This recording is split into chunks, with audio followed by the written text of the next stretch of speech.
Welcome to our channel, ladies and gentlemen. Thank you, as usual, for your continued support and thank you for choosing our show. Today, you are the people who make it happen. The show would be very boring without you. You are the source of our strength. Ladies and gentlemen, there is trouble in the broad based government. There is a lack of trust, and the members of the broad based government are looking at each other with a lot of suspicion. Over the last 2 weeks, the president has come under a barrage of attacks from the members of the ODM party. Edwin Sifuna, James Orengo, and now Anyang' Nyong'o, who is the governor of Kisumu, are telling Kenyans that by the mere fact that some people are in government, some members from the ODM have been appointed to be in charge of certain ministries, does not mean that they are going to keep quiet when things are wrong.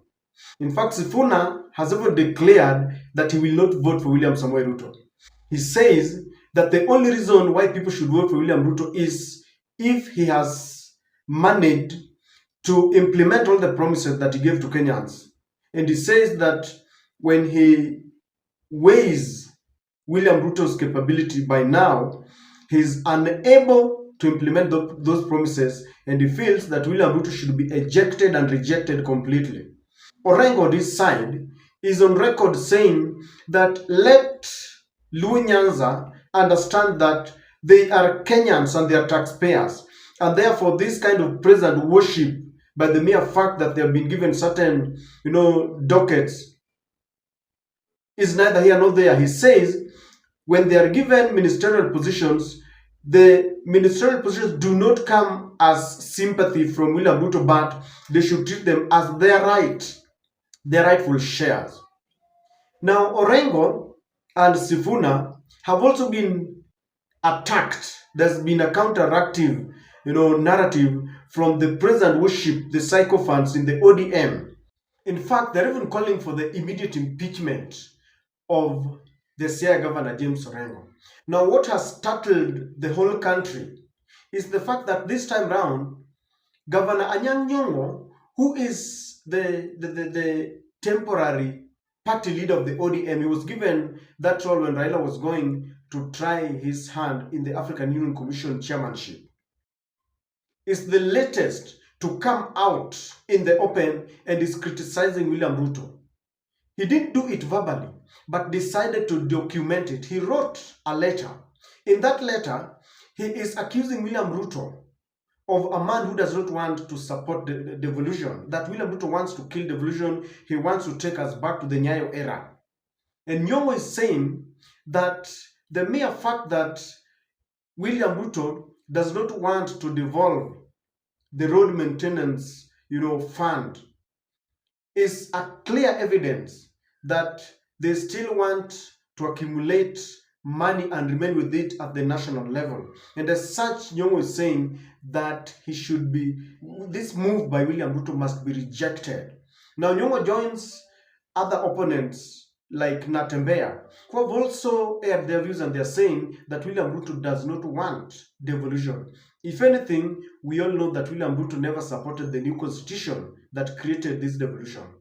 But the latest comments and attacks by Nyong'o has been looked at by the people who support William Ruto, and they are now saying that Raila Amolo Odinga is so quiet on this, and therefore they read a lot of mischief. They are asking, why can't Raila tame his dogs?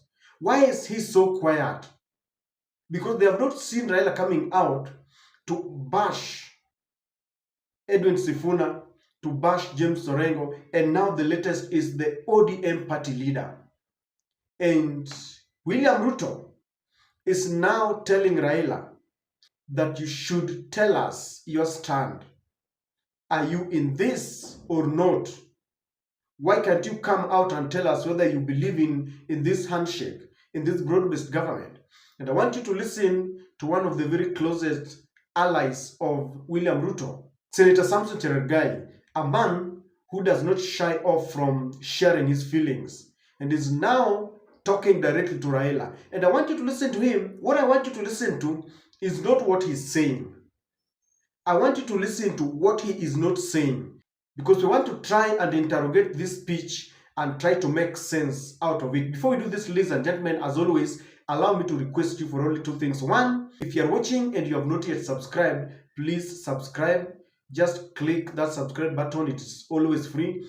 And don't forget to click the notification bell to allow YouTube to notify you whenever we release such a video. That is, if you love our show. Number two, please like and share our videos. It's a way of promoting our videos. Kindly listen to what Cherargei is not saying.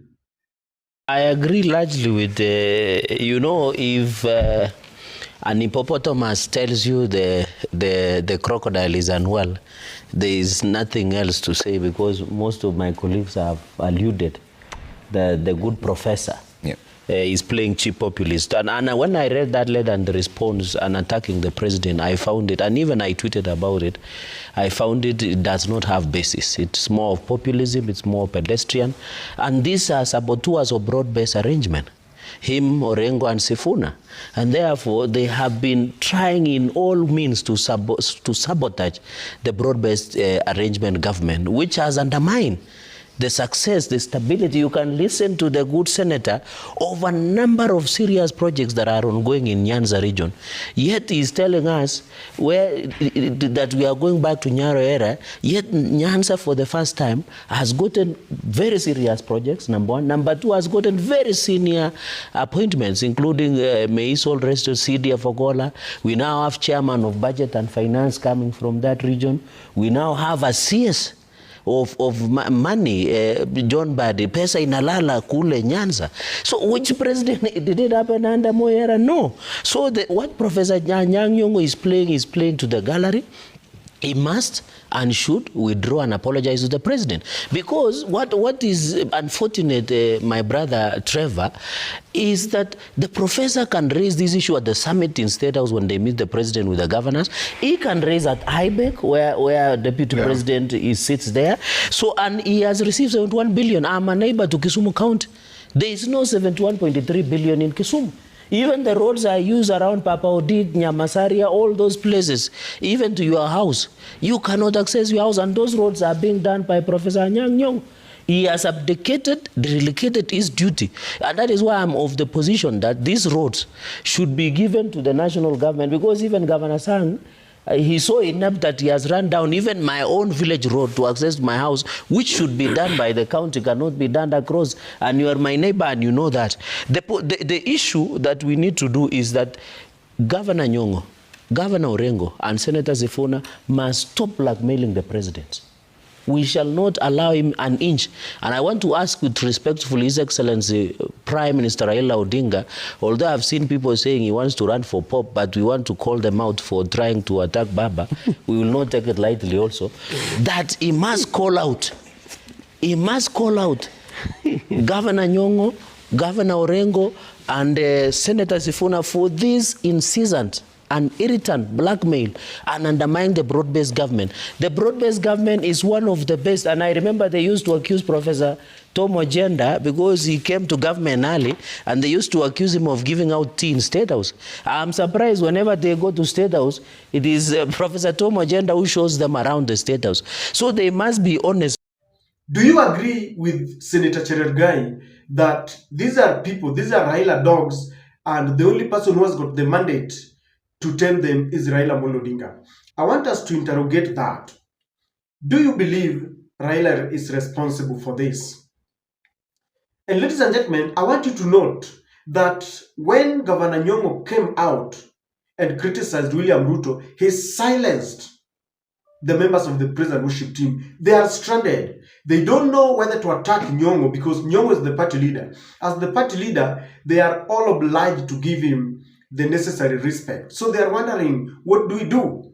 They are also under pressure. People like Opio and I, people like Atandi, the MP of Sia constituency, people like Opondo Kaluma, people like Robert Alai, who have been, defending this broad-based government, they are under pressure, and people are asking, why can't you now go head on with Governor Nyong'o? He has criticized William Ruto the same way Orengo and Sifuna has been doing. They are all quiet. But I want us to interrogate whether Edwin Chergai is right in trying to call out Raila to tame his dogs. Without much ado, I want to give you the number one reason why I believe that Chergai is right is because Raila Amolo Odinga has spoken about devolution, and he has alluded to the fact that the roads must be devolved.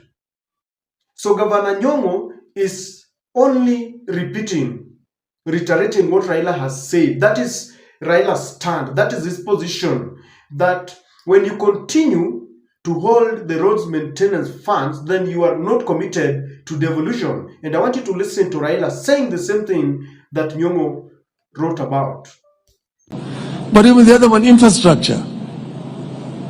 Your Excellency, I'm the one who was Minister for Roads and Public Works, came up and created these agencies, Kenha, Kura, and Kera. Because of the bureaucracy at that time, things were so centralized under the Ministry of Education, and the permanent secretary is the accounting officer. Things were very inefficient, were not working. So the World Bank, we worked together and created these agencies. But that was under a unitary system of government. With a devolved government, there's no need for Kura and Kera. Kura and Kera should be under the counties. It does not make any sense that somebody is sitting in Nairobi and has got roads in Mombasa town. Somebody is sitting in Nairobi and has got roads in Kisumu which cannot be touched by the government. Within Nairobi town itself, city itself, so many roads there are not under Nairobi county government. They're under national government. That's why it's so inefficient. It's so inefficient. Let us devolve funds to the counties. So you will agree with me that Nyong'o is not speaking his mind. And if he is speaking his mind, then his mind is quite in tandem with what Raila thinks. Raila has been the champion of devolution. Anytime he talks about devolution, he mentions that the late university, Don Odhiambo was murdered because of his position and stand on devolution. So when Nyong'o talks about this, it can easily be concluded that he's speaking the mind of Raila Amolo Odinga. So Chergai could be right. That's why he's saying, tafadhali mkubwa, tunajua ni wewe unaongea. Number two, Nyong'o is not your ordinary person in the ODM. When Raila wanted to go to campaign for the African Union Commission, there was some tense moment in Nyanza. Who was going to take over the party? Many thought, is it Babu? Is it Orengo? Is it Wandai? Is it Oparanya or Jova and all that? Raila was clever enough. He took them and gave them cabinet positions so that they can forget about party matters. And Raila decided to give this to none other than Anyang' Nyong'o. That means he is trusted. So when Nyong'o speaks, he is speaking the mind of the party. That is the position of the party leader. That is the position of the party of ODM. So as a senior member, when he speaks like that, and other people are even afraid of bashing him, of calling him out, Chergai is suspicious that this is all but Raila. The writings are on the wall and is telling Raila, please come out and tell us. Remember, even Edwin Sifuna is the Secretary General. So we have a party that claims that they are in government, or rather that they are in a partnership. But the Secretary General and the party leader is attacking William Samoei Ruto. And Chergai is saying, this is Raila Amolo Odinga. Number three, if you listen to the sentiments or even the wishes of Ruto and his allies, they are really praying that this kind of relationship would go beyond 2027 because William Ruto has lost touch with Mount Kenya that largely voted for him and propelled him to the presidency. And they really wish that ODM and Raila support base support him in 2027. But recently, through the senator of Homa Bay, Moses Kajwang, they announced that ODM is a party that is still looking at a possibility of winning power. And they say that the real reason why parties are created is to win power through the available democratic means. And they say that they are going to sponsor a presidential candidate. With this, Cherargei and William Ruto himself are feeling like something is wrong. Because when William Ruto dished out all those ministerial positions, including one that they said they've never held before, CS of Finance, and even Attorney General, they have even been given the Parliamentary Committee on Budget and Appropriation. So William Ruto, from where he sits, he believes he gave out all this so that Raila Amolo Odinga can support him, finish his term, and finish and support him beyond 2027. But when they start, blowing hot and cold, they're saying we will have a presidential candidate. That means they're preparing UDA mapema. They feel that maybe Raila is looking for an exit strategy. Raila should call his house in order. If Raila would call an ODM meeting today and he reads a riot act and he tells them sitaki kusikia mtu yeyote ambaye anaongea mbaya kuhusu Ruto, they would all tone down. But Raila has given them the leeway that this is a democratic party. You can speak your mind. That is why others are making noise, but Raila is very quiet. So they feel that Raila is the author and the finisher of this confusion. Anatuma huyu enda uongee hivi, huku anatuma huyu. Sasa there's a lot of discord just to show William Ruto that it is not all smooth as you think. And so William Ruto has also confronted Raila by proxy, because I know it's not very easy maybe to tell him wewe mzee, wewe ndio unaongea hivi. So he has called someone, or the people around Ruto have just decided to tell Cherargei, enda useme, kwa sababu huyu jamaa ni kana kwamba yeye ndiye anachanganya watu. Do you believe or do you agree with Samson Cherargei that indeed Raila should be held responsible for the confusion in the broad-based government? And what does it portend to the future of this broad-based government? I have a feeling that this thing is not going to last beyond 2027. I don't know what to think, but that is my take.